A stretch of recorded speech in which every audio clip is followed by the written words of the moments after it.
The Toronto Raptors, the tanking Toronto Raptors, apparently tanking Toronto Raptors, had some interesting people in the audience tonight. Some teams sent some representatives to potentially check out some trade targets. The Vultures are circling. And tonight, yeah, it's not a great night for the tank, if you want to call it that, but it was a great night to to get a glimpse into the future. It was a great night to exhibit a couple of guys that maybe you might be moving off of, including Fred VanVleet. He did not disappoint. Very prototypical Fred VanVleet game. I think he played really good in the first half, for the most part. But who you are is usually determined by how you react when you face a little bit of adversity. And the Raptors started leaking some serious oil in the third quarter. The defense comes out like gangbusters, right? So connected, so suffocating. It probably helps that, the New York Knicks are just one of the more selfish teams that you can think of. Just revert to ISO ball. It's why they've lost to the Raptors now. They've lost the season series 3-1. And in every single loss I can count, there's a lot of hero ball on the Knicks side. So there's a little bit of that Spider-Man meme where one guy points to the other. Nick Thibodeau, right? That's been a common criticism of Nick Nurse, not trusting his bench, overplaying his starters. A lot of defensive focus, not a lot of offensive creativity. I will say, however, that the Knicks did show some offensive creativity in their comeback, and they started to mount their comeback after that first quarter, which was a disaster, and they go into the fourth quarter tied after leading for a brief bit. And at that point, I was like, this is a loss. There's no way this is a win. This is going to be a loss. Nurse is going to play his starters into the ground. Fred VanVleet has already picked up a technical on a completely crazy shot that he took going to the basket. And then he did something that I never thought he could do. He took Pascal and Fred out for 9 minutes in the fourth. 9 minutes. It was, I believe, a 3:30 mark, a 3:40 mark when they checked back in, and that's when the Knicks cut it to 10.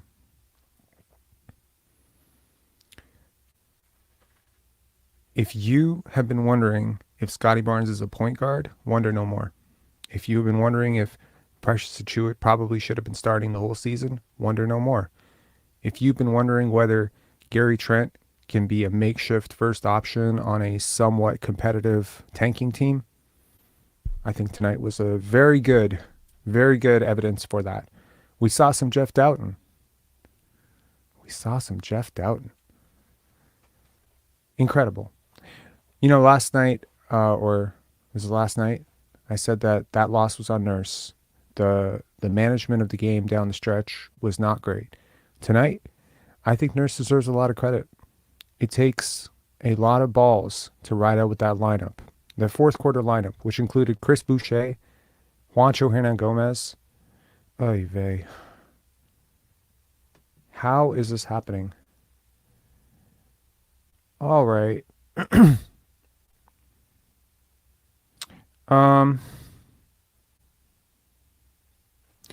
Okay. If we are going to have spam, I'm going to kindly request, how about this? Mo, I'm going to need your help. I'm going to need you to give me your thoughts on the game while I go and fix the chat settings here. So I'm just going to leave you to go solo. Let us know what you think. Go for it. Mo? Can you hear me? Yeah, I can hear you, man. All right, let me just go to a quieter room. Yeah, I mean, the young guys, it's crazy. The guys we pay the most money and who are our leaders are actually our tank commanders, which is kind of strange, but I think most of us know Fred is the tank commander. No shade on Fred, but it's just how it's playing out. Mm-hmm. I think the ball just sticks to Fred and Pascal. It's like their first and second objective is to score. They're doing a lot of one-on-one, and their process speed is not that fast, and they're our primary decision makers. Mm-hmm. When they do pass, it's because like they have to. They're like forced to pass. They're doubled or they're stuck, and the pass usually isn't on target. And the team takes the identity of their leaders, and those two, for better or worse, are our leaders. And one guy's bet on yourself, who's memorized his stats, and then the other guy wants to be a top five player and is looking for a supermax. Mm-hmm. Um, uh, but it's interesting how free everyone plays when Fred and Pascal sit. It happened in the fourth. It's kind of like when you're a kid and you get to be yourself with your parents not around. It's like the strict parents aren't on the court and the kids just get to play freely, right? Mm-hmm. And they're all unleashed and everyone plays harder. They run harder. It reminds me of there used to be, I forget who it was. There was a player and he would say when Rajon Rondo had the ball, players would run really hard because they know if they ran, Rajon would get them the ball, as opposed to if someone else had the ball, people started walking because that dude had tunnel vision. So they were like, it just made me think of that. And I'm starting to think of this topics you were talking about the other day about we lack a lot of glue guys. There's a lot of selfishness on this team. There isn't a lot of high IQ guys on this team, guys who you would call over themselves. And guys like Alex Caruso or PJ Tucker or Danny Green or Jose Alvarez and a guy like Javon Carter on the Bucks. They're just positive guys who work within the team structure and they don't need a shot and they just play their role. Um, we have too many guys on this team that take a I haven't shot in a while shot. I haven't touched the ball in a while shot. I haven't scored yet shot. And it just disrupts the rhythm. Um, but yeah, Fred went full bet on yourself in the third quarter, which was pretty hard to watch. I would like to have seen Barnes in the game instead of Siakam with the bench unit in the second, the unit that had Wieskamp and Doughton and Mm-hmm. Hernan Gomez and Boucher. I would rather have seen Barnes than Siakam because Siakam did a lot of one-on-one even with that unit. So that bench unit didn't really get to showcase their skills because they were on the court with Siakam. No shit on Mm-hmm. Siakam, but he's going to do what he's going to do, right? That's just how it is. But yeah, uh, Yeah. I guess Nurse really wanted to win. I was shocked because there was a timeout and there was like 4 minutes left and they were still on the bench. And I was like, wow. Um, and it was interesting watching Matt Devlin and Jack Armstrong trying to explain it or trying to pretend like it wasn't happening. But Yeah, I mean, this is crazy, right? Because what have we been calling for? More Wieskamp, more Doughton. We want Doughton, we want Wieskamp, we want Fred and Pascal to sit out in the fourth quarter when Barnes hasn't cooking and the lineup is going. This has happened multiple times now, right? Where these two, where Gary and OG or uh, Scottie and Gary or Scottie and OG, this combination with the bench tends to work because you have some facilitation, you have some flow going, and then you sub these two guys in and you lose the game. I mean, honestly, if they wanted to lose the game, all they had to do was bring Siakam and VanVleet in yeah, at the 10-minute mark, and they would have guaranteed lost this game. Um, they didn't make they lost, so they were plus 10 in the fourth quarter. It was I believe plus 14 at one point, plus 16. It was crazy, the fourth quarter run that Scottie, Gary, Juancho, Precious, and Chris Boucher went on, mhm, right? And then they cut it to 10. Nurse calls a timeout. He panics, right? He didn't need to call that timeout, in yeah. fairness, right? But Nurse had to put Pascal and Fred back at some point because those questions. I'm sure he's going to be asked those questions why they were out as long as they were. But Nurse has to play politics too. He because He the would not media be is the going to be first like, coach that's held out a really good player from the fourth quarter because the second unit had it going. It's not new. It's not the first time it's ever happened. I don't think there's anything wrong with it. I I don't. mean, when you have a starting lineup that's leaking a lot of oil, right, and you find something that works with the bench, why go away from it?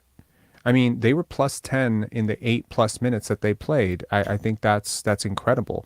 And at one point, I think Scottie was like plus 15 or 16 in this game. I mean, that's crazy in a close game to be that far ahead.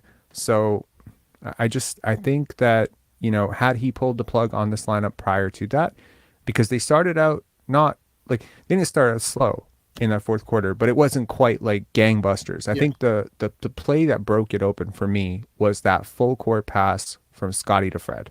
yeah. And That was freaking incredible. The vision that it took to make that pass, the precision, and it was a football pass. All yes, that football training from youth came back. I loved it.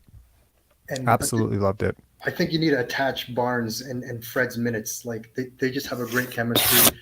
Uh, You mean Gary? Gary, yeah, sorry, yeah, Gary. You need to stick those two like glue.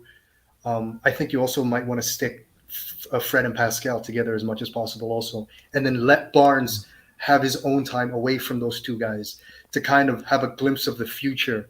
You know what I mean? So you have the old guard and the new guard coexisting, but you don't have to attach them to the hip all the time.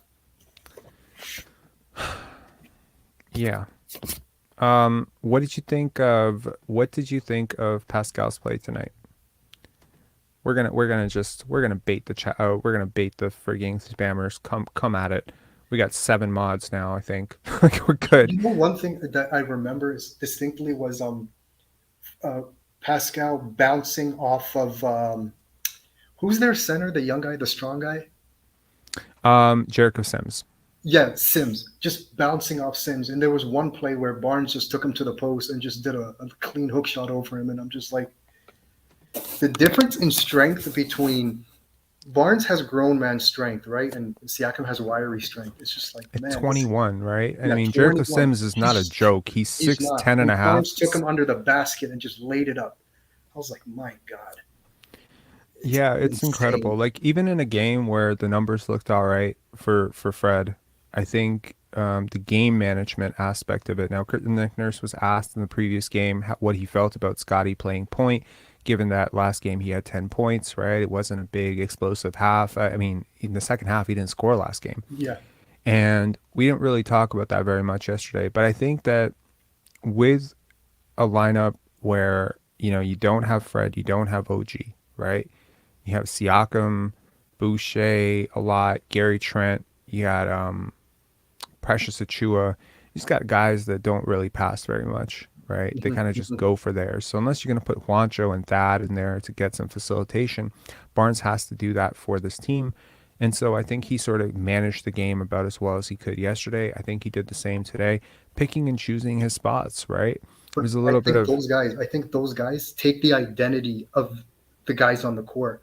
So when Barnes is on there, they're more willing to pass because they know they're going to get the ball more, right? When Barnes has the ball, you know you're going to get it back. It's like Fred is a lot more willing to give the ball to Barnes than he would be because if he passes to Fred, in the back of his head, he's like, well, there's the ball goes. So mentally, you kind of like are getting ready for defense kind of thing. But mm-hmm. I just think they take their cue from the guys on the court. And when Pascal and Fred are on the court, they're just watching a lot of one-on-one ball, and it's hard to be engaged the entire time or being ready to shoot. And even when you do get the ball from them, it's usually at your ankles or too high, and it's like that's why I think OG really struggles with Pascal, um, because Yeah, there isn't a lot of you have to ration the food. There isn't a lot to go around with those guys. There's four guys on that starting lineup that want to score 20, that expect to score 20, I and think there's sometimes there might be five. yeah, You got to look at this. Okay, so this profile looks like a Raptors loss, right? It should not be a Raptors 9 point win. Number one, the hallmark of most Raptor losses, low assist numbers, 21, right? So they get beaten on the glass. The Knicks shoot better from the field by 3%. The Raptors shoot 44% from three. So a lot of hot shooting, which is obviously a lot of it comes down to that first quarter explosion. But I think also like the late stretch, Gary Trent Jr. just incredible.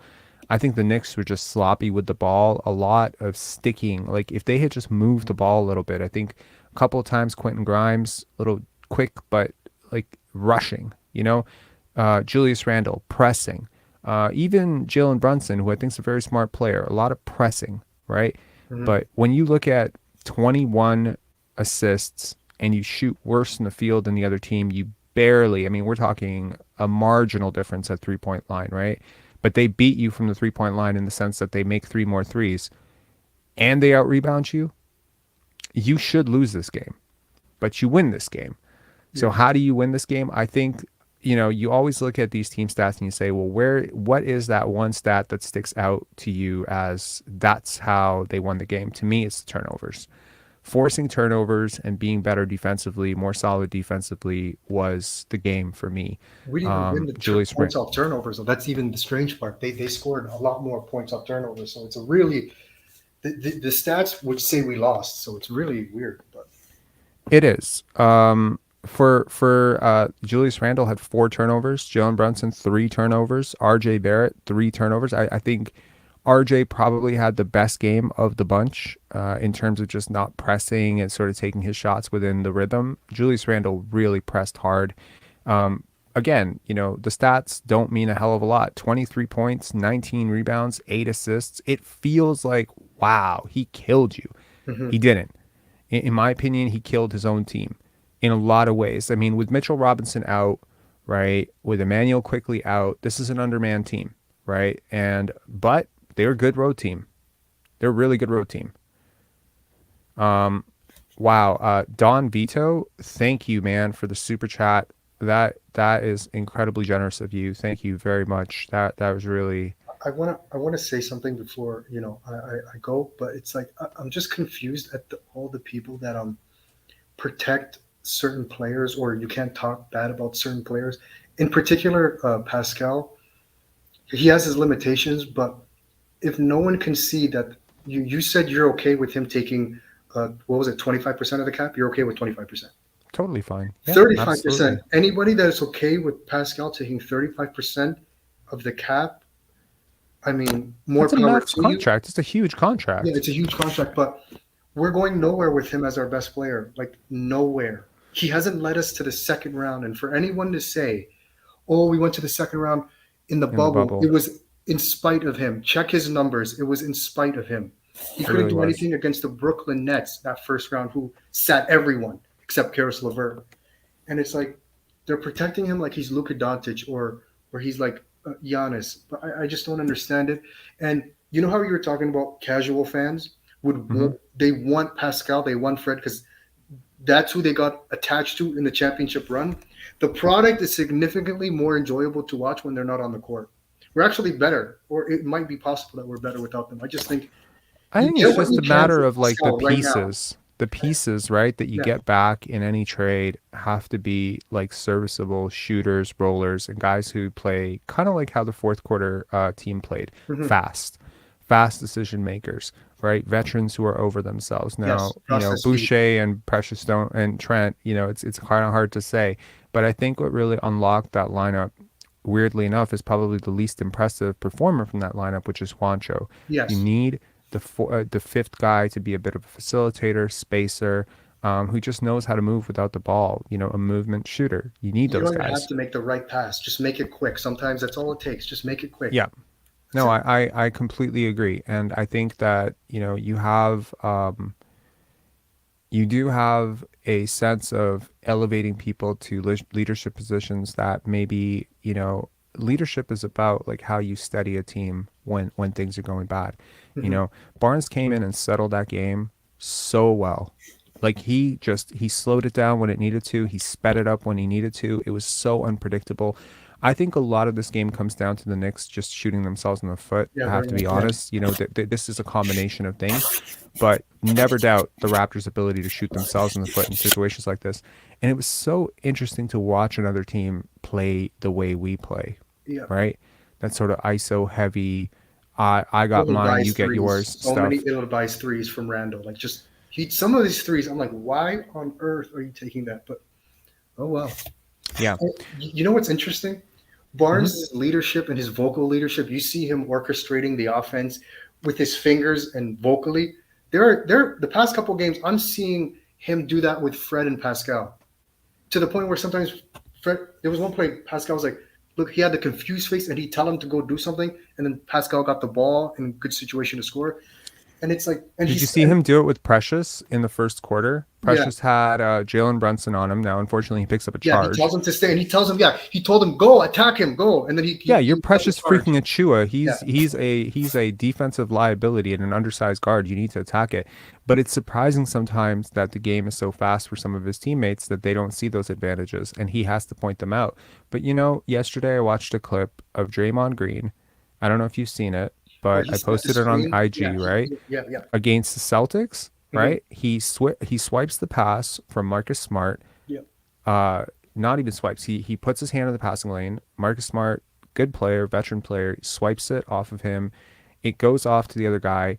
He he sets a directs the screen. passer. He Yeah, sets the points pick behind on him, Marcus points Smart, behind him, and and it sets. was Dante DiVincenzo Yeah, right behind him, and he points to the shooter. This direction of Marcus all used to do this all the time, hmm, all the time. He would direct traffic yelling at on people. offense.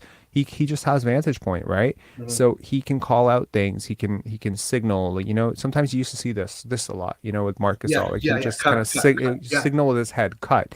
You know, this is he do that honestly with this is Norm a lot. He do that with Norm a lot. yes, Um, and backdoor cuts, and you would just spam but the other team. Barnes has this special thing where he tells people where to go, or he helps them, Hmm. and then he celebrates their success at the same time, Right. right? And it's just like amazing leadership qualities. No, absolutely. So my final question to you is, okay, so let's say hypothetically the Raptors do not move off of Siakam. Can he be a part of what the Raptors built in the fourth quarter? Can he be a part of that? Because there were times tonight, I think they even called it out where they said, this is how Siakam used to get his bread and butter in the open court. He is so much better as a player than he was in Yeah, 2019. His play style, of course, is not. So could he be the finisher to a lot of the Barnes playmaking that could be created out of transition? Because honestly, I'm just waiting for the day that I can use this cover that I made a year ago, which is it's Showtime Toronto, and it's a picture of Scottie Barnes, and it's that old Showtime logo from the Magic, because it can happen. It can happen really fast. You just need to buy into it, right? I So think he could. I think he could. But do you think can he be worthy? Can he be James Worthy in this situation? Yeah, because I think it would work if he let go of the idea that I'm the number one option and I have to take the most shots. He's our best player. He's going to take the most shots more often than not. The ball's going to be in his hands. It's going to find him a lot because of how great he is for our team. But I think he needs to let go of this idea that I'm all NBA, that I'm all that stuff. He needs to let that go and just play freely. Hmm. It will work, but in his head, Right, you can see it at times. The ball's moving, he catches to his hands, and it's like I have the right to stop the ball kind of mentality. If he can right. let that go, I think it will work.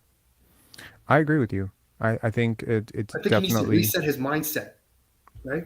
Yeah, I agree. All right, Mo. Thanks a lot for Because coming he's not on. Kevin Durant. If you're Kevin Durant, you can stop the ball. If you're not Kevin Durant, there are guys that okay, the ball's stuck. Okay, you're shooting like 55% from the field and 40 from three and 90 from the line, and you're averaging 30. All right, but that's not you. Yep.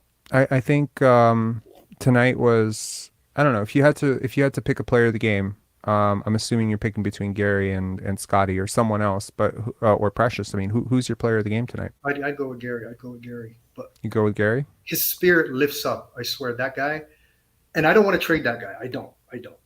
I don't. And back to Pascal, I think his value is the most high right now. That's why I trade him, because once he signs that max contract, now he's just.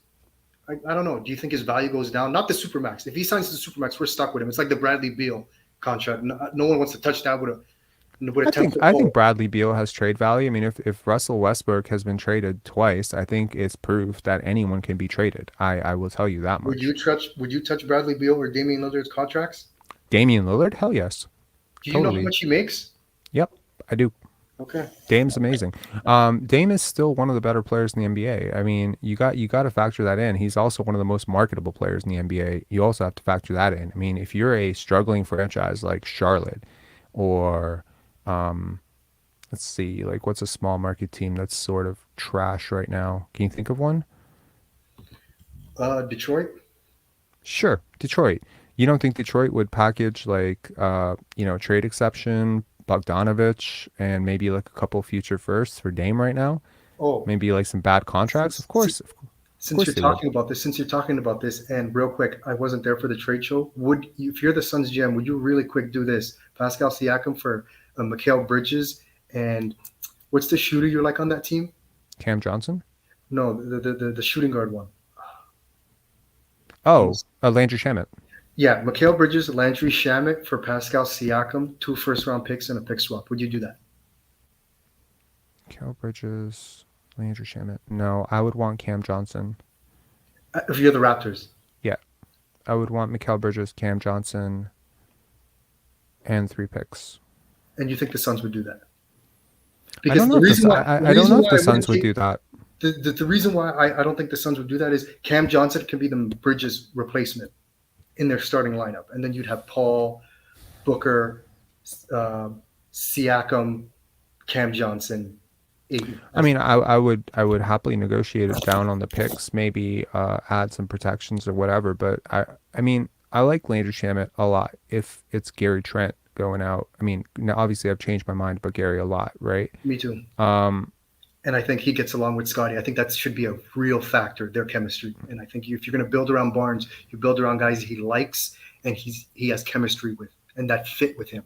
No, I agree. And I mean, you know, Scottie's a very willing passer, so he's not gonna quibble if Gary and Precious are, you know, playing defense, playing the right way and taking good shots. I mean, I think he would encourage that, right? I don't think Scottie has ever had an issue with guys taking a lot of shots. No, I think it's the idea of when they're taking shots in the shot clock, whether or not it's quick threes. You know, it's a lot of that chucking that he seems to really be bothered by, and you can sort of see it in his body language on defense. He gets mad he does. when Fred chucks up like a 3, you know, early in the clock, or Siakam, you know, misses an open cutter. Like or OG he doesn't gets touch the ball, or OG doesn't touch the ball for 2 whole quarters, and then in the third quarter he's wide open and he gets a pass at his ankles and he misses, and they say, "See, OG sucks," and it's like it's not that simple. No, I agree with you. It just comes down to finding a balance with your rotations so that you don't have, you know, redundancy and guys getting in each other's way. The clearest example of this to me was San Antonio with Rasho and Tim Duncan. It was just a bad fit. There are a lot of teams like this where it's just a bad fit. You know, I cannot imagine playing Ben Gordon and Rip Hamilton in the same lineup. I wouldn't want to do it. You know, how about this one for fit? The worst fit ever. When the Pistons got Josh Smith. That's a great example. Josh Smith, and speaking of the Pistons, Josh Smith, Greg Monroe, and Andre Drummond in the starting unit. My goodness. Oh my God. I mean, there's a reason why that team was so bad, right? And I mean, you could isolate any one of those players and say, wow, that would be a great 4 for somebody, or it would be a great, you know, look, I think a good example of what works and a good example of what doesn't work is like and complete opposites. And so, you know, if you're a Raptor fan, maybe you're a little bit emotional about the Raptors, so maybe you don't want to look at the Raptors. But a good example of what works or what doesn't work is Atlanta, right? Trae Young typically has been on the ball. In college, he was a lot of off-ball movement, off-ball spacing. It was great. This year, he's been pretty useless off the ball. Seems to be sort of just standing in corners. So it's basically my turn, your turn basketball with him and DeJounte Murray sort of taking that. Another example historically of just this type of stupid offense was the Antoine Walker, Paul Pierce Celtics in the late 90s, early 2000s. And that was a very frustrating team to watch. A good example of a team working well was the Milwaukee Bucks with Glenn Big Dog Robinson, Ray Allen, and Sam Cassell, right? Irvin Johnson in the middle. I think that was an example of a team that worked well, right? Vince, Mo Pete, Alvin, you know, that was a little bit better. Even Allen Iverson, the Sixers that went to the finals. There's some sort of there's a corner spacer, there's screen setting, there's defense. It's a balanced lineup. So I understand people who say that, you know, it's Nurse's fault or whatever, but I look at this team as constructed. And this was a point that I made on Facebook, and it was just a post that I just, you know, thought it hit on some stuff. All these ideas about this team is too young, Well, this team, I don't think this team was too young to start the season. I don't think most people were saying that. I thought most people assumed that the addition of Thad and last year and Otto, even though he hasn't played very much, guys aging up a year, being a little bit older, I think a lot of people thought that that would help, right? The shooting, right? Precious was a better shooter. Gary's a shooter. Fred's a shooter. Pascal's, been 37% from three before. So I didn't think 3-point shooting was a huge issue either, right? Mhm. I mean, Juancho has been a career okay shooter, right? You have a lot of plus shooters. You're not going to be a lights out team, but I don't think anyone projected bottom 5 3-point shooting team. I think most people thought middle of the pack. You're going to be a middle of the pack offensive team. You're going to be a top 5 to top 7 defensive team, and you're going to be very competitive in the playoffs. I think that was the projection, and I think that was legitimate. I think that the roster as constructed should be able to produce that type of result. But I think it goes back to leadership. With the same way, guys like Watanabe are playing well. It's not a coincidence. A lot of our guys leave and then they flourish, and then now, but no one ever wants to look at our leadership, right? No one wants to Right. look at, like, when you watch Pascal and Fred, you don't ever think to yourself those two guys are leaders. You think to yourself those guys are probably are one of our best players. At least Pascal, you're like, yeah, that's our best players, but they don't exhibit leadership qualities. Leadership is a talent, despite what people think, leadership comes down to stabilizing things when things go off track. It is selflessness. There's this element of selflessness. You can argue that some leaders are pretty selfish, but it's not it's not about how many shots you take. It's never going to be about how many shots you take. I've made it very clear on record that I don't care if Fred VanVleet takes 25 shots. I don't Mhm. care if Siakam takes 25 shots, and I don't care. Like, if there's a game where Siakam takes 25 shots and 20 of them are good, and Fred takes 25 shots and 20 of them are good, and Gary takes 20 shots and 15 of them are good, and Barnes takes 5 shots, I'm cool with that game. It Mhm. doesn't really matter. What bothers me is how much the ball sticks in certain guys' hands, Yep. obvious plays being missed, Yep. a very boring brand of basketball. I got to tell you, the fourth quarter was by far the most exciting part of this game. Not because the Raptors were hitting shots, it's how they were hitting shots. It's how the ball was moving. Yep. It's the logic and the pace of the game. And yeah, so to sort of set this show up, we're about 36 minutes in. We haven't had a second caller. I mean, I think most people are just sort of like, I don't know, tired from last night's stream, or maybe they're just thinking like, oh my God, like, I don't know what to say at this point, right? I've said everything I want to say, but if you are interested in calling in, please check the link in And the description here.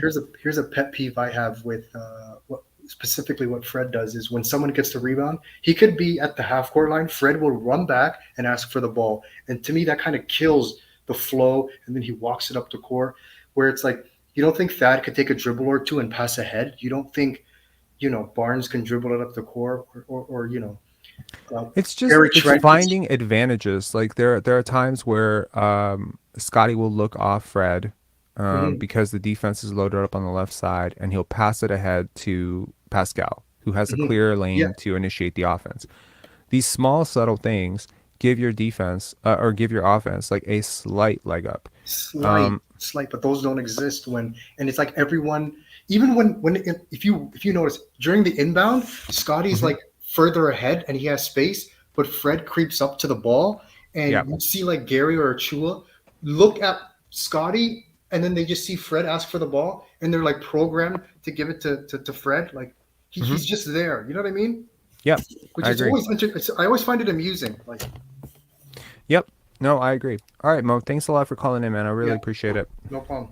Cheers. Have a good one. Okay. Raptors 902. Hang on one second. Um, okay, so I just want to introduce what the show is going to be about. We are going to keep this one short. I promise. There's not going to be a 4-hour stream. I promise, especially because Tamberlin hasn't watched the game, so there's no Tamberlin chats. That's going to come. Um, Kuato from Mars, thank you, man. The stream is bumping. So here's what I want to do today.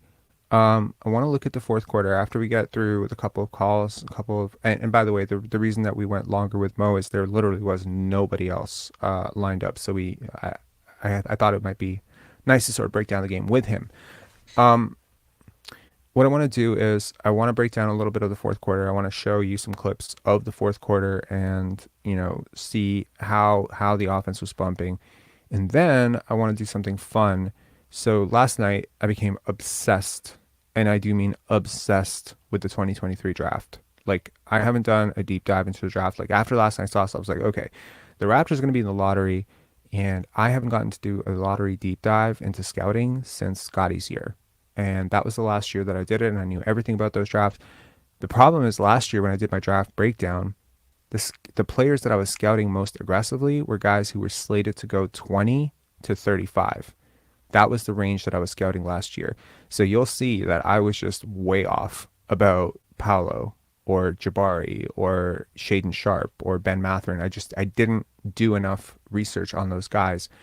But I was pretty correct about guys picked more into the late 20s and early 30s, which is the Raptors range. Well, this year, with the expectation that the Raptors may be picking up another draft pick at the deadline, especially for the 2023 draft, then I think it's really cool because there's a sort of understated thing about the draft process where the more picks you have, the better you can scout. I know that seems sort of counterintuitive. You would think, hey, if you have fewer picks, you'll have, but agents tend to only put guys into workouts for you when you have more picks or when you're picking in their range. So if they think that their client is going to go 1 to 5 and you have pick 7, you might not be able to schedule a workout with them. Something like this, something very similar, like similar to this, happened to the Houston Rockets, where they were not able to work out Jalen Suggs, and they were not able to work out Evan Mobley, if I remember correctly, in the 2021 draft, because they were just like, okay, you're going to be picking between, and I think it was part of that was agent control. The agents knew they were going to go top 5 no matter what, so they just like, we don't want to go to Houston. I think for the Raptors, they're a credible organization with really good development pipeline and pathway. I think agents respect this team.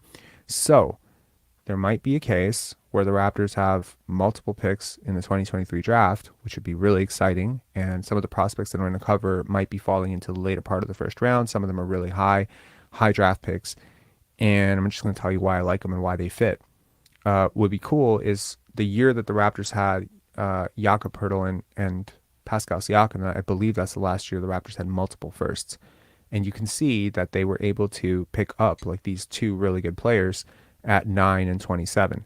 So I think this year, provided the Raptors finish anywhere in the bottom, they could be picking anywhere from 1 all the way to 10 or 11 with their own pick. But maybe they can actually stack up another couple of picks. I don't know. They could be.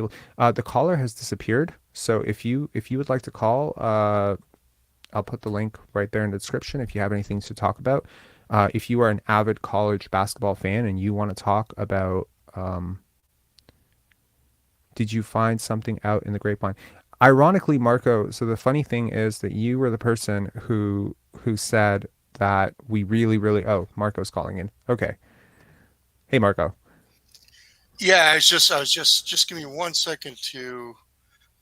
There we go. Sorry, I had to get rid of the duplication. Mhm. Um, yeah, you caught my attention. Did you? Actually, I'm gonna post this real quick, and then if the guys, that's the Ringer. Mhm. It's a good site for the draft stuff. Of course. Yeah. So anyway, you caught my attention. Did you find out something through the grapevine, or is there maybe you got to stay hush about something?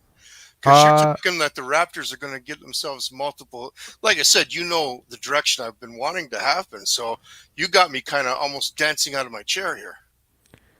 no, I cannot say that, but I can Okay. say that there is at least a focus, and there should be a focus. Let's just say there should be a focus if you're moving Gary, if you're moving OG, if you're moving Fred, etc., to a contender, which really are the teams that would want those guys. Apart from OG, I could see a rebuilding team taking on OG because he's young, but I think Gary and Fred probably fit in best with teams that are expecting to be outside the lottery. So we're talking mid first rounders, right? Um, so I could see them definitely asking for that pick. I think like that would be a really really I think they could be asking for I mean, they've put the price on OG as multiple firsts. They've said this the price on Gary is multiple firsts. I don't buy that. I mean, sorry, the price for Gary was late first. I think he's played himself firmly into, like, if you're a team that's looking at your bench production and saying, man, we need someone to shore up our bench production right now, and you and the Raptors have kind of come to a mutual agreement with Gary Trent Jr. that he may not be coming back. I don't see how, if you're a contending team, that you don't trade for this guy right now. He's shooting lights out. He's growing. He's 24 years old. I don't see why that doesn't get you at least a 2023 pick. And what I'm saying is that the 2023 draft has been sort of a blind spot for me so far. I usually get into draft coverage closer to when a lot of the data sets in, because right now, I could say Brandon Miller is the best player in the country for a lot of reasons. His box plus minus, his hot shooting. I could look at Cason Wallace and say, wow, like he's shooting 48%. But we just haven't had enough sample size, right? There are a lot of guys that I really like who maybe have a slow start, and it's going to impact their numbers. There are guys who are shooting. I think Cason Wallace is an example of a guy who's shooting, I want to say 58% from the free throw line, but he hasn't been to the line much, right? So you take him and you say, well, he goes 10 for 10, like his analytics change completely. He's now 68%. You know what I mean? So I like to do this a little bit later, but I became very curious last night and I started digging into it. And this entire first round is tailor-made for the Raptors. Like it's how they want to play. Everything about Oh this yeah, draft there's is. some big guys. There's some talented guys.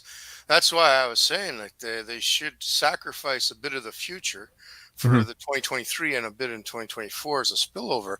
And Yeah. then, like I said, you really don't need the talent in 25, 26, 27 because you already have some talent in Achua, Koloko, um, maybe OG. Then you're going to get some talent back from the trades, and then you're going to get obviously some of the draft picks from this 2023 with a little bit 2024. So I'm thinking by the time 2025 rolls around, they're not needing to add on any more talent. They just got to focus on developing what they've acquired. I mean, we don't know what the 2025 draft looks like. I mean, there's a very good case that someone could have said the exact same thing you're saying right now about the 2021 draft with Cade, Jalen Green, Jalen Suggs, etc., Scottie Barnes, Evan Mobley, and they'd be like, what do you need 2023 draft picks for? And now every single team that has 2, 3, multiple 2023 draft picks is looking like geniuses, right? I always believe in future assets for draft classes. Draft classes are getting better, But way what about better. the argument of timeline, though? See, the thing is, by 2025, the young development team hopefully would at least be in a play-in. So by 2025, you're not going to get in a good spot for the draft pick because your development of that core Yeah, should move along. I disagree with that. A core is not like the Oklahoma City Thunder where every single player is like 21, 22, 23. You could easily, the reason the Raptors have managed to stay competitive is because they have guys at various points of the pipeline. Right now you have Koloko, Banton. They're on a completely different trajectory than OG, Scottie, Gary, who are more like approaching their prime. Even though Scottie's only 21, you could argue he might enter his prime as soon as next year. Koloko might be 3 years away. You will feast on the benefit of that in 2 years, 3 years when he's up for his next contract. Precious Achua, same thing, right? Like you could argue last year Precious wasn't ready. He might not be. He might be ready now. He might be ready in a year. What is important though is having guys like Pascal in your pipeline and now Fred in your pipeline. Like those were guys. I mean, granted, Fred was an undrafted guy, but Pascal was he was a draft pick. He was your draft pick. So having that guy kind of coming up in your system, he's ready to step in when, Gasol, Serge, and Kawhi move on. You have someone who's ready to take steps. So you never know when you need an end of bench shooter or some, hypey prospect comes up in 2025. But I like the concept of stacking up multiple firsts because it also becomes a great trade asset. Anyway, Marco, thanks a lot for calling in. I'm going to try to do the breakdown of the players that I really like, and hopefully it maps up with what you saw on the Ringer, and maybe if there's someone you think that is really great that we all need to check out. What I want to do today is basically do just a basic for the community. These are 10 guys. This is one or two things I like about them. Go check them out, and we'll hone in on these 10 guys maybe in the next show where we can do a deeper video breakdown of one or two, and just start talking about them so that we as a fan base are more educated, so we are not relying on Michael Grange and Doug Smith to tell us 3 months from now who we should be rooting for us to pick. You know what I mean? Yeah, like I said, you definitely caught my attention though with your statement about the multiple 2023s. Yeah, So, no. like It's I you. said, I It's mean, you who's been harping on that, right? You've yeah, been the yeah, one but hammering that home. So I didn't know if it was in the grapevine or not. So usually you got some feelers in the grapevine. So for you to say something like that, you perked my eyes open. You really did. I think it's a deeper draft, and I think the Raptors have historically been very good at projecting class strength. They've already interviewed a lot of these guys that are currently in this process, because they were either in the draft last year Oh, and they pulled out. They've I had a already met. question. I had a question you might be able to answer. Masai went over to France to scout himself, Victor Wembanyama. Mhm. Um, I haven't heard anything else about that. Has anybody heard anything about like has Masai tipped his hand at all? What he Look, did over there? I think that's just due diligence. The shots of getting Victor Wembanyama, as the team sits at 21 wins right now, with a very good chance the Houston Rockets will probably end up with 12 wins on the season. It's not a great chance. However, in the event that you do end up getting that first overall pick, you don't want to be rushing to do makeup scouting at that point. You never know. Victor Wembanyama has nothing to gain at this point by playing out any more games. They could So shut you him down for the season right now, and if he didn't love basketball as much as he does, and he does love basketball, basketball's in his blood. But if he didn't love basketball as much as he does, they could shut him down for the season, and he would still be the first overall pick. so you So don't you think want you don't think there's nothing more to Masai going over there, taking that effort and time to get over there?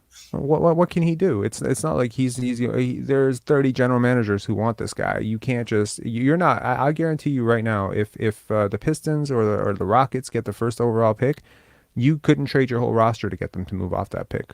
There's nothing that anyone is going to be able to trade. Victor Wembanyama, the day he is drafted, will be a top 3 asset in the league, maybe a top 4 asset in the league. And unless you're willing to trade Giannis Antetokounmpo, you're not getting him. You might not Yeah. even be able to get him for Giannis. I'm saying that very clearly, just understanding scouts and understanding how people are Oh yeah, talking no, about this guy. absolutely. I'm not saying he's better than Giannis. I'm not saying he's going to be better than Durant or anything like that. That's not even the point at this point. The point is to get this guy, given his potential market. He has 1 million followers as an 18-year-old. It's crazy, like what this guy could mean to a franchise in terms of turning it around. There's 3 years of hope. I mean, he could be injury riddled and flame out of the league in 8 years. We don't know that. But what we do know is that from a marketing potential, this is a player that you just cannot you cannot pass up on. Like if you have the first overall pick, that's your automatic pick. This is as automatic as LeBron. This is as automatic as Tim Duncan. This is that level. This is not like Cade where there's like a last minute, like maybe we go Jalen Green. This is automatic. So for Masai to do that, to go himself, he is probably the best scout in the Raptors organization, in my opinion. For him to do that in person, I think that's good, because if the Raptors do end up with the first overall pick, you will have 1 million offers, maybe Well, for franchise players. And you have to know at that point if there's something in this kid's game, hmm. right? And that's very much worth a trip to Europe, in my opinion. Anyway, Marco, thanks a lot for calling in, man. I appreciate it. All right, you take care. Cheers. Okay. Next up, we do have your GOAT. We're gonna make this very quick, and then we're going to quickly go off into the draft prospects that I really like. There were a couple people who kind of came into the chat and then, into the back room and then left the back room. So if you want to come back and have a quick comment, I think someone said someone's name was something about the draft or something. So if you have some comments on players that we as a community should be looking at, by all means, come on. Your GOAT, what's on, man? What's Let's up, make this man? one quick. Yeah, I hope you've have been having a good day. So, I saw some of the names that you're excited for. I'm just gonna list off some of mine that I personally like, and I want to hear your opinion on it because I know you're actually pretty good at identifying young talent and that So can I want to be prospect. clear.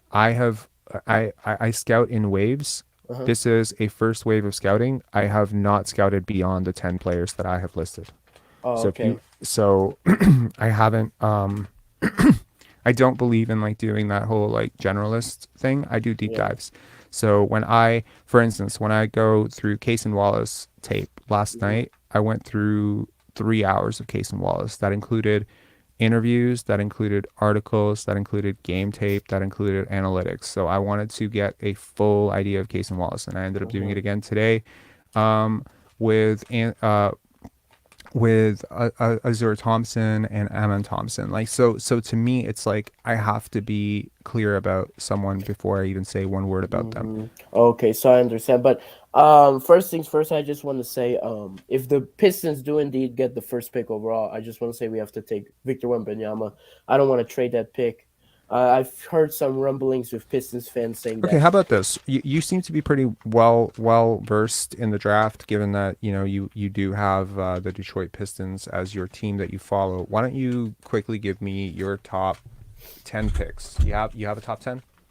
Kind of more or less only have like a top four really because I don't like to like give like I have four players that I really like and those guys Okay. I'm really locked on. So, Okay. So no, how about you do this? Give me four guys that you really like, and I'm assuming these guys are rated 1 through 4 in your on your big board, yeah? uh-huh. Yeah. Okay. So, for me, number one is Victor Wembanyama. Number two is Chris Murray. Then, I have Adam Flagler. I'm pretty sure that's how you pronounce his name. He's the second round draft pick that I really like. He's a great shooter. Hold on. This is Great not your assist. big board. Huh? This is not your big board. No, no, no, no, no. I have these four players that I just like in general for the draft, and I want Okay. the Pistons to go after. I was like, did he just pass up on Scoot? No, no, Okay. no, no. I like Scoop, but I don't think, you know, I don't want him on the Pistons. That's the thing. Okay. Because we already have Cade and Ivy. I'm just listing off four players that I like for the draft, and I think that the Pistons should go after not just the top four best players, in my opinion. No, I'm sorry if I didn't I'll clarify. tell I you know right that. now, if you guys end up with the second overall pick and you don't pick Scoot, I will literally like I will go to Detroit and I will light your arena. It would I be don't know so how it's insane. gonna fit. It doesn't matter about fit. You Yeah. trade Cade or you move Cade to 3 and you have Jaden at 2 and you have Scoot at 1. I mean, look, honestly, yeah, it's a clunky fit, but Scoot Henderson is better than both those guys. That's I crazy. understand, but it's kind of difficult for me because I like Jaden Ivey. I think he's a No, franchise player, in Jaden my is opinion. awesome. Jaden Ivey is awesome, but Yeah, who cares? Like I know. this is like I don't mean to big this guy up to hell, but when I watched his tape yesterday, Uh-huh. I mean I knew he was good, but some of the reads that he's making that he wasn't making the previous year, and I'm not like a big Scoot guy. Like I think he's really good. I saw so many flashes of John Morant mixed with Anthony Edwards. Like so much of what those two guys could do. His passing, his court vision, his advanced reads for a guy his age, it's insane. Jaden Ivey is just an athletic freak. Hmm. Like the way he moves around the court. You have no idea if the brain is ever going to catch up. Yeah. I don't know. I have a question though. If the Pistons do indeed draft Scoot, what would you do with Cade or Ivy? What would you do in that situation if we draft Scoot? How would you implement Scoot in our lineup? I would keep all of them. Uh-huh. I would move Cade to 3. I would have Ivy and Scoot at 1 and 2, and I have like one of the most exciting teams in the league, and I have pick setting and like I would have like spacing pick setting bigs, Hmm. and then I would just have a really fun team, and whichever one of those guys didn't fit in, eventually I'd move them for a guy who's a little less talented and future Uh-huh. assets. I like the thing is that Cade, he's been kind of miscast as this big ball point guard, but I don't necessarily see it. Um, Uh-huh. I liked his passing at Oklahoma State. I thought it was okay, but it's not Scoot Henderson, man. Yeah, but I mean, if you put Cade at the three, you have two guys who normally play the three, which is Bogdanovich and Sadiq Bey. Would you move those two? They can move to the bench, man. Nah, but Sadiq Bey, when Sadiq's we moved already to on the bench. He's been on yeah, the bench. nah, but I think he's starting to request a trade because there's been a lot of trade rumors recently. I've seen, and I want Okay, to I keep mean, him. whatever. I just don't think that you pass up on a clear number two pick if you believe in Uh, it. Now, if you don't believe in it, right? If you for whatever reason your scouting department, which admittedly did a pretty decent job last year, if you start thinking that there's someone better than Scoot Henderson, then by all means pick him. I mean, mhm, I don't believe that you need to go like necessarily into that direction where it has to be that way. Um, mhm, someone says Sadiq isn't good enough to pass up on Scoot. Scoot is so solid, kind of reminds me of more explosive Chauncey Billups, which is essentially a perennial all-star. I mean, are you seeing Ja Morant in him? I'm seeing a lot of Ja. Like I'm seeing like the shiftiness, the quickness, the ability to get into gaps, the defensive potential, and just he's so unselfish. He's mhm. so unselfish as a player. I like him. Um, But then again, I mean, if we do get the second overall pick, I do think we should draft Scoot Henderson. But the Pistons, I mean, we drafted Luke Kennard over D. Mitch, so I mean, you always have that worry with us. So yes. Okay. So just list out your four players that you like, man. Wemby. It was who else? It uh, was Chris Murray. Yep. Who else? Chris Who's the third? Murray, Scoot, and the Oh, you third got is Scoot most now. like yeah, I got Scoot. I mean, I've always liked Scoot, but I was just trying to going off like if Detroit, I mean, which players Detroit should go for, and Hmm. Okay. yeah, And who's your fourth player here? I'm in Thompson. I like him. Ammon Thompson. Cool. Yeah, Okay, that's the player that but I yeah. ironically know the least about in the players that I'm going to discuss. Him and Leonard Miller. I haven't done much of a deep dive on, but I do have at least five players. I want to mention 10 players, and I'm going to dive deeper on the five players that I actually had the 3 hours with last night. So, Uh-huh. anyway, man, thanks a lot for calling in. Okay. I appreciate Thank it. you so much for Cheers. letting me on, man. Yeah, man. Cheers. Okay, so what I was saying earlier was really that I really hope that the Raptors do get multiple draft picks. I don't have inside information that they will, but they would be stupid not to request it. So I want to just briefly talk about, let's say, okay, so here's who I'm not going to really talk about. Okay, we're not. Okay, you know what? Let's talk about this because this is the guy that everybody wants to talk about, right? Why do I like Scoot Henderson? I'm sorry, why do I like Victor Wembanyama? Well, for starters, I think it's his fluidity and a lot of the a lot of big guys, they don't really love the game of basketball. They don't project that way. This guy lives and breathes the game of basketball. And I think that that is such a underrated thing. His measurements are off the chart. His two-way potential is off the chart. His marketability, his personality. There's so many other elements that factor in when you talk about the concept of building around a player. He plays well without the ball. Super high basketball IQ, good basketball pedigree. To those who say, well, he might be injury prone, I don't necessarily think that you need to take that as for granted, right? You definitely don't need to take that for granted. There's a very good chance that maybe he won't be injury prone because of the way that he moves. We've never seen a player like this. We've never seen a player who moves the way that he moves. It's just literally like we've never seen a player at his size who moves the way that he moves. So I think that that's a really important thing about him. His two-way potential, his shooting, his passing. He has a good feel for passing. I think that that's special. Okay, moving on. Scoot Henderson. What I like about him is just his explosiveness, his ability to get into gaps. The Raptors really seem to have lacked anybody who can consistently, and this includes Scottie, this includes Gary, this includes Fred. The only guy who seems to consistently be able to get past his man and around the second defender, and again, it's usually awkward, is Pascal Siakam, right? The problem there with Siakam is he's not nearly, I mean, he's a little bit later in his years now as a 28-year-old, and he's not nearly the advanced passer that you would need to play that sort of helio ball. I think that Scoot, if he ascends a little bit as a shooter, I think he could become that offensive engine like a John Morant or a Anthony Edwards. He's extremely unselfish. I listened to his interview with Kevin O'Connor when he talked about, the concept of team ball, playing off the ball, passing, playmaking for others. I think his playmaking potential is off the charts. There was stuff that he was doing last year where, granted, he's been now a pro player for 2 years now with G League Ignite, and there was stuff he was doing last year that made me say, I don't trust his feel on this.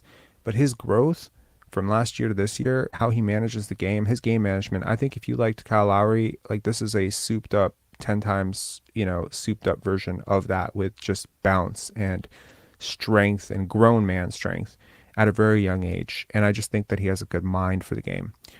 Ammon Thompson, granted, this is the one player that I was really, really, so Ammon Thompson and Julian Strother, right? I think these are guys that I want to get into in the next episode, but I do want to tell you that I've watched a little bit of tape on them. I've looked into their analytics. I think that they're really good players and that they fit into how the Raptors want to play.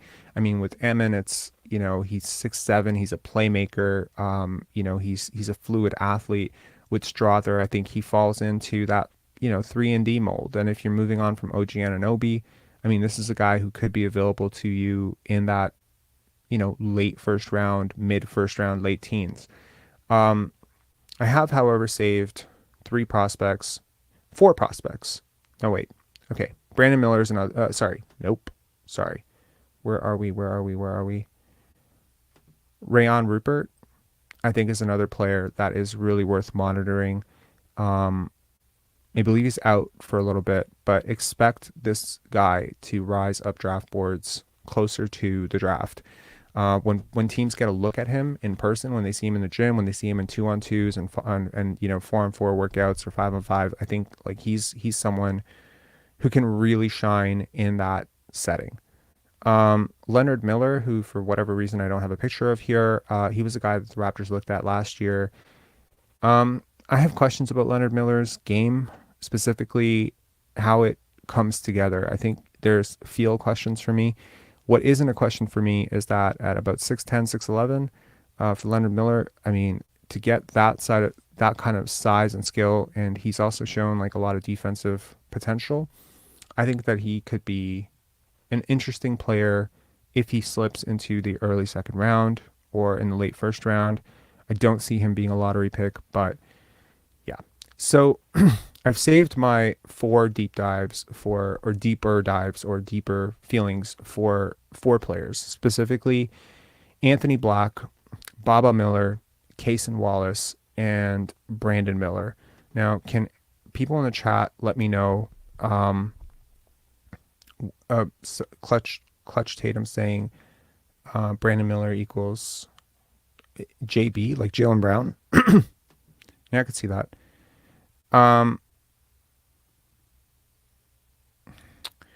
Okay, so let's get into these 4 guys. So let's start with Brandon Miller, since the chat seems to be pretty obsessed with him right now, right? I am a little bit worried about Brandon Miller. It's not that I don't think he's extremely productive. I think his box plus minus trumps a lot of first overall picks right now. There's a very good argument to be made that his Alabama team is good, that he's been good. He's shooting close to 50% from 3. If you take out the first, I think there was like a first game where he really struggled from 3. If you take out that game, the analytics on him are beyond comprehension. He is a year older. I think that matters when you look at prospects who are dominating. That when you compare him especially to other freshmen, which most of these guys are freshmen, you are talking about a guy who's a year older. There's a lot of concerns about physicality, paint finishing. I believe he shoots about 60% from 2. He shoots almost 50% from 3. And, analytically speaking, that's great. But when you look at his size, the fact that he's a year older, he should be probably shooting a lot better closer to the rim. His paint finishing has not been great. I question his ball handling. I question his passing. His shooting, however, his movement shooting, the way that he creates space, the way he moves into space, there are elements of Klay Thompson-esque shooting there. I do worry about the shot itself. I mean, he's 6'8", 6'9", but the shot itself is a question to me. It's a little bit low. So At worst, you're talking about a very elite, and the defense. I think the defense has been good, but not great. So really, you're talking about a sniper who is shooting incredibly hot, a movement shooter who could potentially be like a 25 to 28 point per game scorer in the NBA. Um, I think he could be that. I worry about all the other stuff because I think people are seeing stuff with him that may not actually be there. When I see him compared to Paul George, I remember watching Paul George, and I get why people see that comp, but Paul George was a hell of a passer. And I think his ball handling was a little bit more advanced. So, but yeah, so I think among the four prospects that I'm looking at here, this is the one that got me least excited, even though the analytics are jumping off the page for me. Next up, let's move on to Cason Wallace.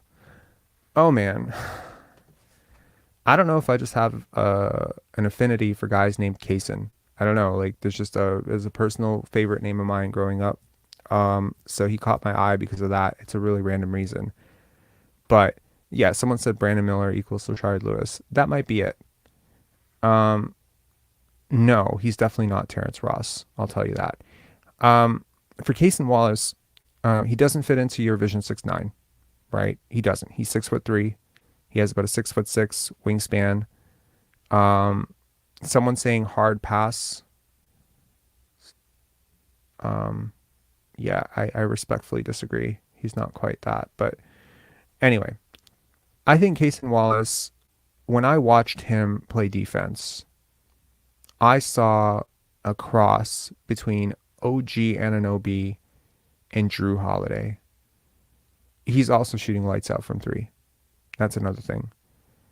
When you look at guys who fit in with Scottie, you're talking about a lead, an off-ball secondary creator, which Cason Wallace is. He's not great at creating his own shot. He's not great off the dribble.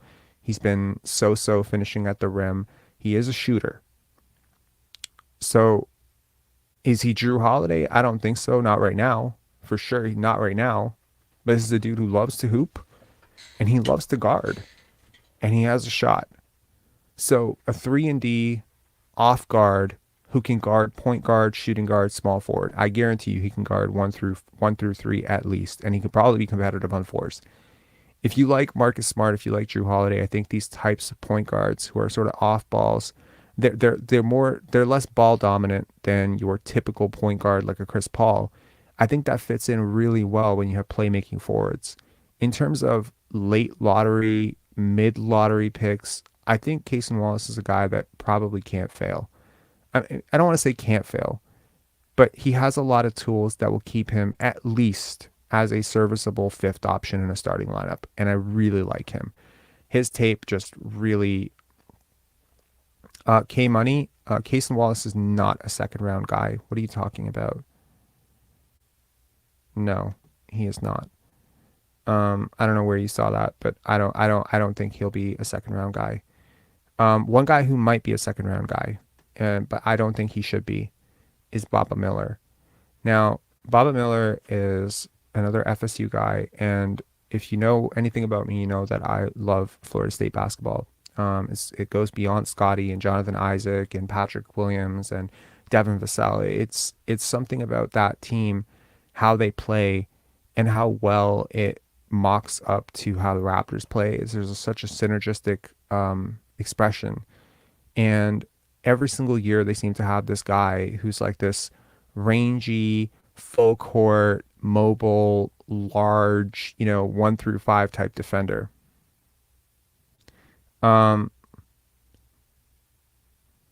Sorry, who's saying that? He's mocked at 18, Rob. This is an odd choice, to be honest.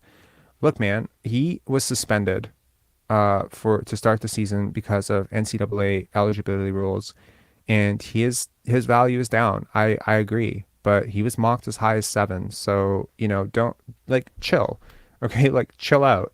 Just because mock drafts have this guy at 18, you want to know where Dyson Daniels was mocked at this time last year? He was mocked in the second round. Okay? Do you understand that? 1 month into the 2016 draft, Skal Labissière was mock number 1. He ended up going 28th. So chill. I think that Baba Miller does things that are going to dazzle at this level. One, he is a guard. He is absolutely a guard, but he's 6'11". He has advanced playmaking. It hasn't always shown up yet. I think he's a little bit behind because of all the time that he missed, but I really like him. I think he's just an incredible feel guy. He had to pay to get out of his contract in Europe to play FSU. Like, I mean, think of a guy who did that, like he paid money out of his pocket to get out of that situation so that he can come to FSU, play for Leonard Hamilton. He's guarding 1 through 5, man. He's so active. Yeah, some people have compared him to a Tony Kukoc type. I see that. I could see that for sure. I think he's a great connector. I think he's a temporary, a guy that he has such great defensive instincts. The way that he covers space, his hip mobility is so great. I just really like him. I can't tell you. I would take him top 5 or top 6 or anything crazy like that. But I can definitely tell you that I like him a lot as a fit for how we like to play. If you look at guys like Chris Boucher, look at guys like Precious Achiuwa, switchable long defenders who can cover corners really well, who can switch 1 through 5. I don't know if on the NBA level he'd be able to switch 1 through 5, but I can definitely tell you that he's one of those guys that just, he has like the tools to be impressively good as a pro player, especially if you're projecting him as a role player. The final guy that I did a deep dive on yesterday that I ended up like really liking was Anthony Black. Now, I'm not going to say he's Scottie Barnes, and he's not Scottie Barnes. But there's so many elements of his game that remind me of Scottie. His defense might be better. But what I will say is, if there is a Dyson Daniels award in this year's draft, it's probably Anthony Black. He is a legitimate point guard. He is legitimately 6'7", and he is insanely quick laterally. His lateral quickness, the way he gets into his stance as a defender is absolutely nuts. I think he makes good reads. I don't know about advanced reads. I'm not saying like he's, I wouldn't compare him as a passer to Scoot Henderson, but I definitely saw enough there to say this is a guy who could easily run full-time point and swing over to the small forward. The swing skill for him will obviously be shooting. I don't have a lot of faith in his mechanics. This is going to be yet another guy that the Raptors would have to draft in the mid to late lottery, bank on their program and develop him as a shooter the way they have with Siakam, the way they have with OG, the way that they have with Pascal. But unlike Pascal and OG, not only does this guy have incredible tools as a defender, he also has incredible feel as a basketball player. So I think it's closer to Scottie. He's closer to Scottie than he is to OG or Pascal, but he is every bit like a plus defender at that guard position, and I just really like him a lot. So that's sort of where I stand on some of those players. I haven't been looking at the comments there. We need shooters. Yeah, but also you need playmakers, man. You need initiators. You need guys who can move the ball. You need guys who actually understand how to play basketball. And I think that Baba Miller and Anthony Black and Cason Wallace, I think that these are great targets if we end up in that, you call it dreaded no man's land, right? Where you're picking either from 9 all the way down to 16. I think any one of these guys could, someone's saying Anthony Black mocked 13, 4 point. Yeah, I mean, honestly, it's not even about the steals, to be honest. Yeah, it's no, I did not talk about Keontae George.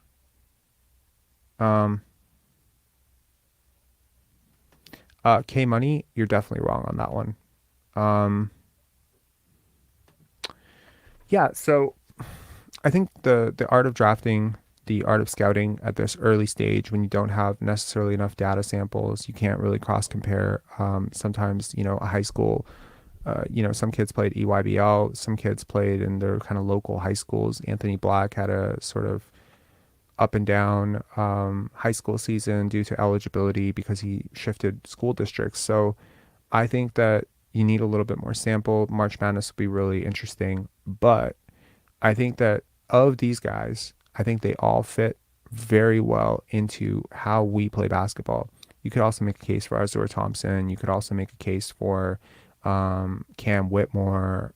You could make a case for Jet Howard, right? Those three guys as well. So if there's a 13-player list, and I believe I listed all these guys in the community post that I made. If you're curious, you want to check that. You want to be specific about the names and have the spellings. I think these are, guys that if you're someone who's interested in the upcoming draft, you want to be a little bit more invested in who the draft Raptors are going to pick. I mean, as I say this, I mean, there's always that potential that tonight's win swings something for the Raptors and they're like, okay, let's trade the 2023 pick for something, but I don't think that's going to happen. I just scratched my nose. It's not because I'm lying. It's because my nose was itchy. Sorry. I really don't think that's going to happen. Someone said, why is Daniels jump shot so flat? Are you talking about Dyson Daniels? Let's get to some questions here. Also, I don't know if I should flash this, but this was sort of funny, and I made a post on Instagram about these dudes because I thought they were really good players, and something kind of funny happened here.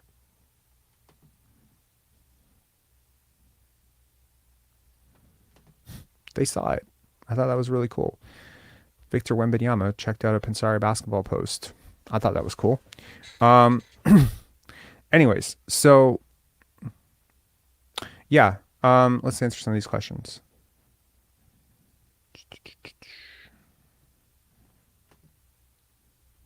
It's not impossible. You can get number one pick. I think the Chicago Bulls moved from 9th to 1st the year they drafted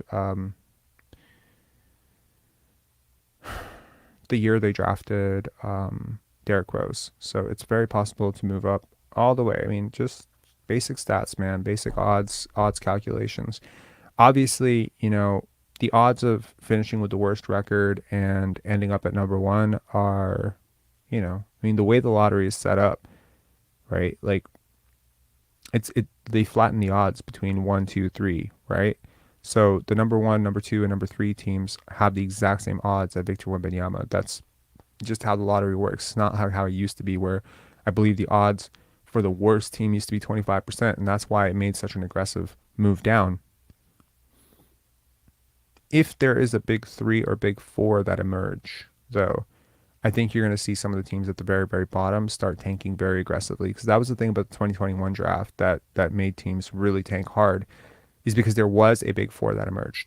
Now, to the draft analysts out there, it's kind of hilarious, a bit of a, sort of in hindsight when you think about it. We have John coming on. John, what's up? Hey guys, hey Rob. First time caller. Love the channel. Really love the channel actually. I think you guys are. I think you are revolutionary in the Raptors space. I think you give us really a haven, a safe haven, where it's really okay to be a Raptors fan who has maybe controversial beliefs on our players, our style of play, coaching staff, whatever, front office moves, things like that. So I really appreciate you on that end. Thank you. But yeah, I'm also to that. I'll say any negativity that you get from like being that channel, just don't worry about it, honestly, because it's so important what you're doing. And obviously you just showed us that like Wembanyama himself like saw your post. That's amazing, man. Keep doing what you're doing. So yeah. I did want to talk about the game super briefly. Please do, yeah. Pardon? What's that? Please do, yeah. Yeah, for sure. So great game, actually. Great game. Not great. I won't say great. It was a good game. It was a good game for a Raptors fan base. I like the way that Fed played in the first half.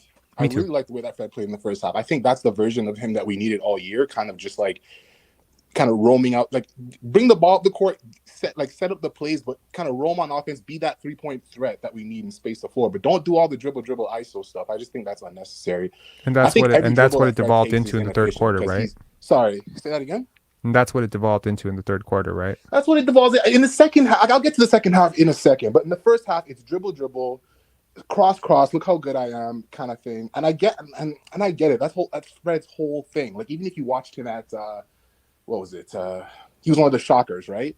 Mhm. Even if you watched him in college, like he was one of those shorter guys who could get a three off, who could break you down off the dribble, right? That's Right. his offensive value is getting to the basket against people who aren't ready for his little crossovers Right. and hitting threes for people who aren't on him. And he has range out to the logo. I think that's his offensive value. But when he dribbles like and does all that, I just think it's a waste. I think the dribbles on offense that are efficient are Scottie's.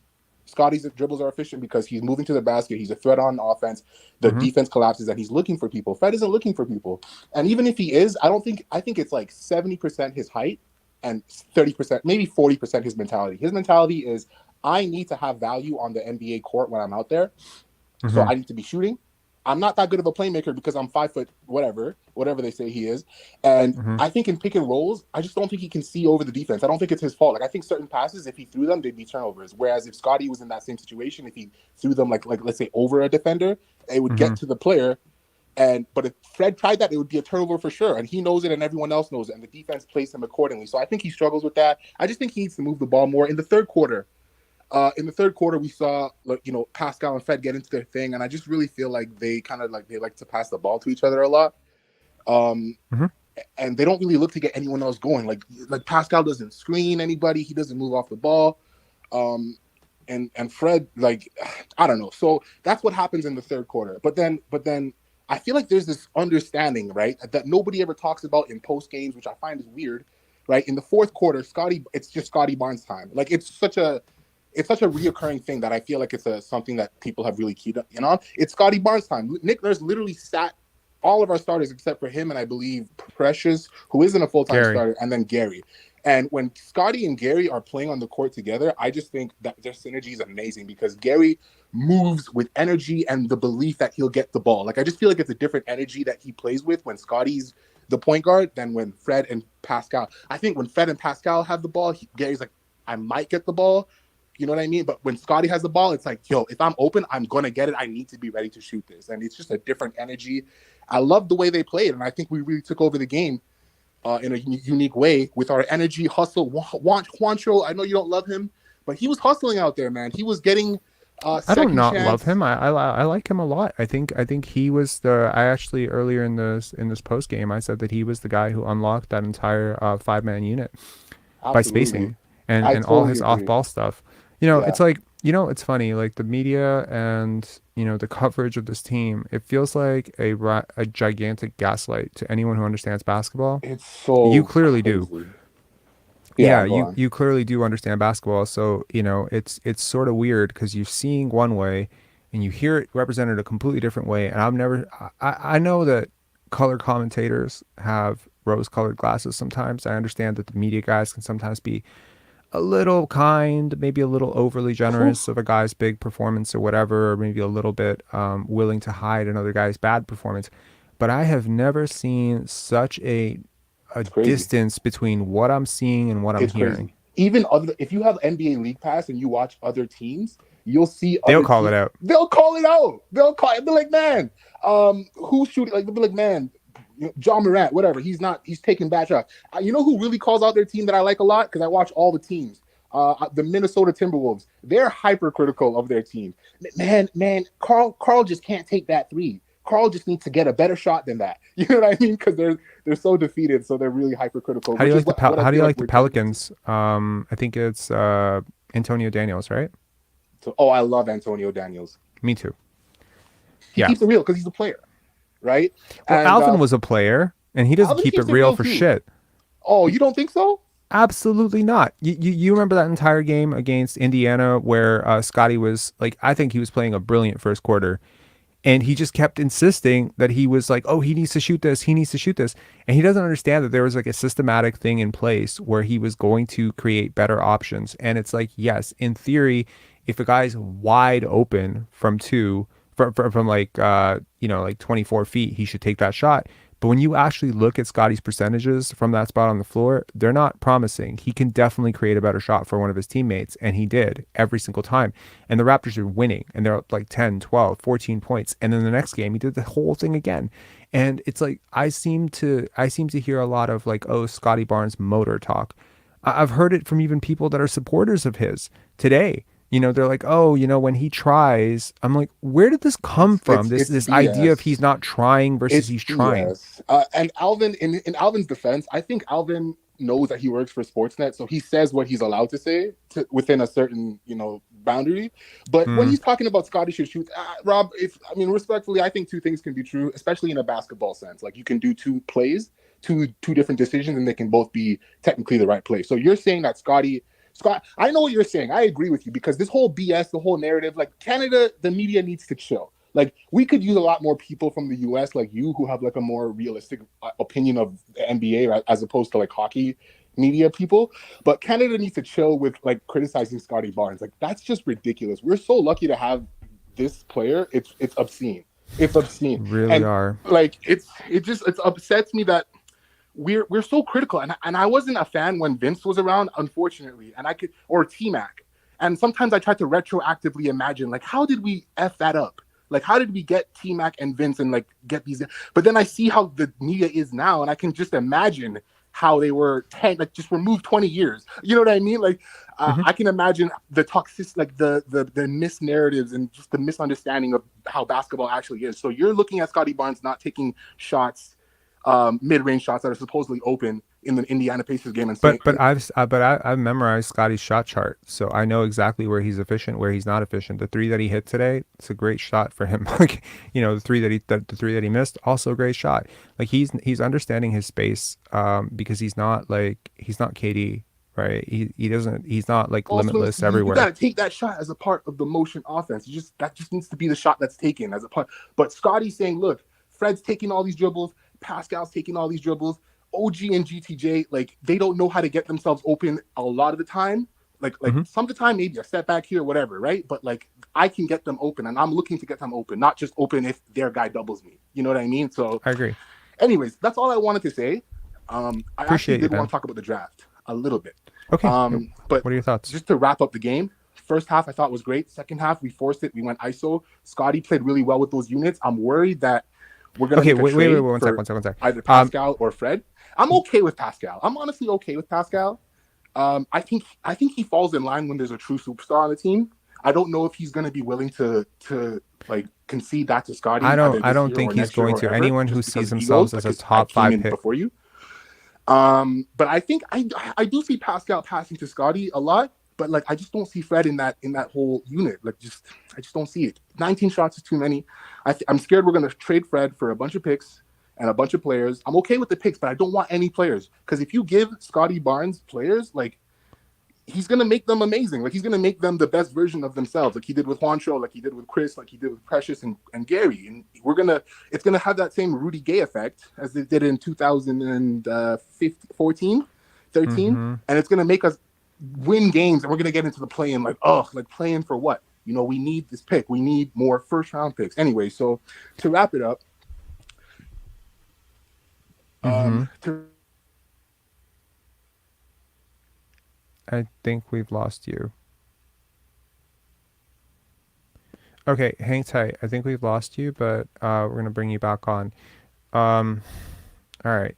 So I want to quickly go into the fourth quarter, just a little bit of the highlight stuff, and just for anyone maybe who didn't watch the game, spoiler alert, it's a little purple. I apologize in advance. Right. Sorry, is the only way we're gonna avoid copyright. Um, in terms of just attacking, right, getting to the basket. Sorry, I'm gonna pull the rank scrub thing on so you can see exactly like how the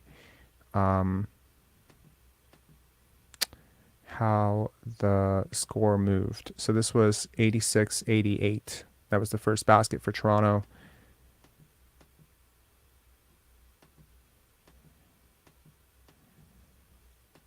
That was the Obi Toppin dunk.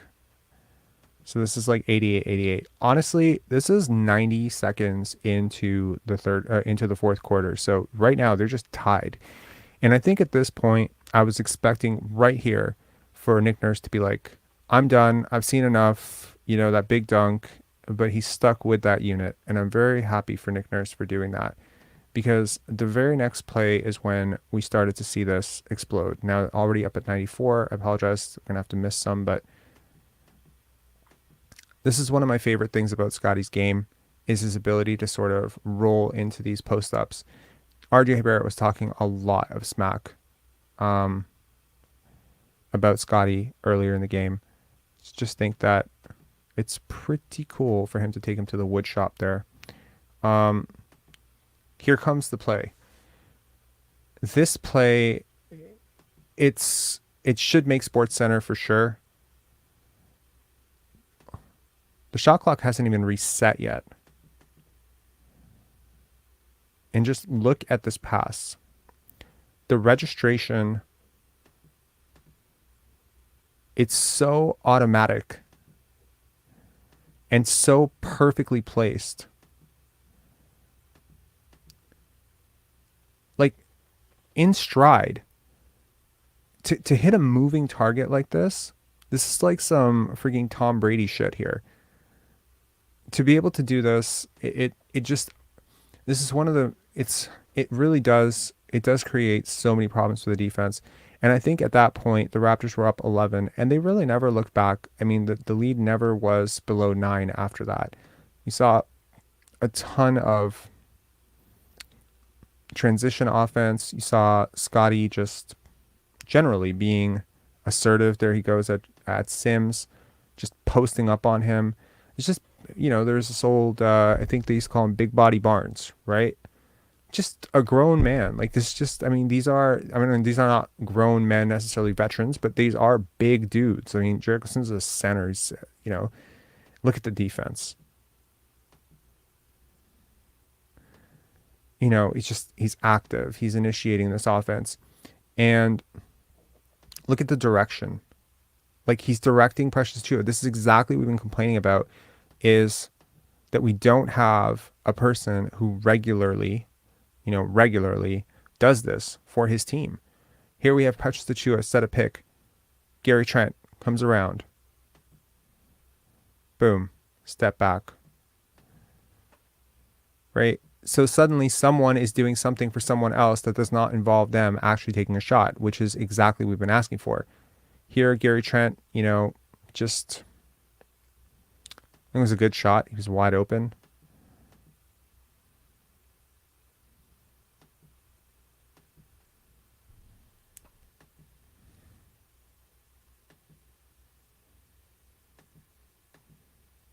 Good follow-up by Juancho. Finds the open shooter. Simple pass. It's a play like that I think perfectly encapsulates how this lineup played. It was such an obvious pass for this team, for Juancho to make that pass. But I guarantee you there are certain guys on this team that take that exact offensive rebound and then take 2 seconds to survey the floor. And by that time, Gary Trent's covered. So I just think that Juancho was a really important part of that lineup. I think Boucher and Precious were really important parts of that lineup. I think the defense was creating offense. The synergistic relationship between defense and offense, I think is very important to understand. I don't think that it's a very evolved way to think about basketball to say, well, we can be a really bad offensive team if we can be a really good defensive team. No, your defense is supposed to generate offense, and earlier in the season, that was actually happening. The Raptors have a ton of advantages on their opponent on a nightly basis. Yeah. And one of them is they usually win the possession battle, right? They usually win the steal battle. They usually win the block battle. They often win the rebound battle. So, despite being a little undersized, the Raptors do have the makings of a winning team. I think they have a winning team here. Why haven't they won? Probably not enough Otto Porter. Not enough Khem Birch. I'm not saying Khem Birch specifically, but player types. Khem Birch, Thad Young, Otto Porter, guys who are over themselves. Too much, I think the play style has been at fault. And if you've been following these videos, this has been my harping point for about 3 months now. It is the play style. The talent is obviously there. I think I was initially worried that by losing a lot of games, that the value of these players, specifically these players, would go down. I am somewhat relieved to know that hasn't necessarily been the case. that everyone around the league pretty much still sees these guys generally, give or take, within 90% of where they saw them at the beginning of the year. They just understand that things are not working in Toronto for one reason or another. But it's not like, oh, well, they won without OG Anunoby tonight. Now OG shit, or Pascal Siakam's a superstar or a star on, a team that's 6 games under 500, so he has no value. No, I think people see this the same way they see Trae Young in Atlanta, the same way they see someone like, I don't know, DeMar DeRozan in Chicago, and I think that for the most part, the players that you're looking to trade at the deadline have done a really good job at rehabbing their value over the last couple of weeks, and that's specifically Gary Trent Jr. and Fred VanVleet, because let's be honest, Fred VanVleet prior to January, I mean, we were talking Guangdong Tigers, territory, but he has really, really come on lately, and his numbers are looking better. And I always say that one underrated part of the trades that you might be able to make with another team is how that team is going to be able to sell that trade to their fan base. And right now, look at his numbers, right? He was right. His numbers are balancing out. The wins aren't necessarily following with him playing that way, but the numbers are balancing out. And he will aggressively do this for the rest of the season. And some nights the shots are going to go in, some nights they're not. But I think what John was saying earlier about him being a bit limited as a playmaker, I think that's true.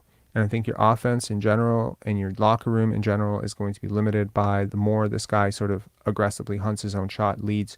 It's just not someone that you can bank on reliably on a night-to-night basis to create great offense for you. So anyway, so that's sort of my shtick on this. I don't see any more callers here. John has disappeared, so we're going to call this a wrap on the chat. I want to thank everybody who did a super chat. I want to thank the moderators. We did get moderators for this chat for the first time. Hopefully the spam, I didn't see much spam after that initial thing. So I hope everyone had a good time chatting with each other. I will do more deep dives into the draft. I, of course, have my fingers crossed. I'm hoping that they sort of, lose a few more games and make this clear. If it's not clear to the Raptors yet, obviously the worst thing ever would be going on a 4 or 5 game win streak right now and getting so close to 500 that suddenly we're in no man's land completely. Where, at that point, it almost makes sense to go in for the play-in or the playoffs, right? So I think the Raptors face a tough test on the road. I believe they have 7 games on the road in 11 nights or 12 nights. It will be tough, especially for a team that, may not be super connected off the court, may not be super connected on the court. I think so much of tonight had to do with the Knicks shooting themselves in the foot. I really do. But kudos where kudos are due. Fred VanVleet, great first half. Pascal Siakam was all right. Precious Achiuwa, great game. Scottie Barnes and Gary Trent Jr. really deserved the game ball. So, yeah. All right. Have a good night, guys. And someone said, do you know when OG is coming back? Honestly, he was supposed to be able to come back in yesterday's game. So the fact that they held him out both games is just probably precautionary. I think he should be, unless something disastrous has happened, he should be back for the next game after that. So anyways, peace. Make sure to hit like, subscribe, all that good stuff. All right. Talk to you later. Cheers.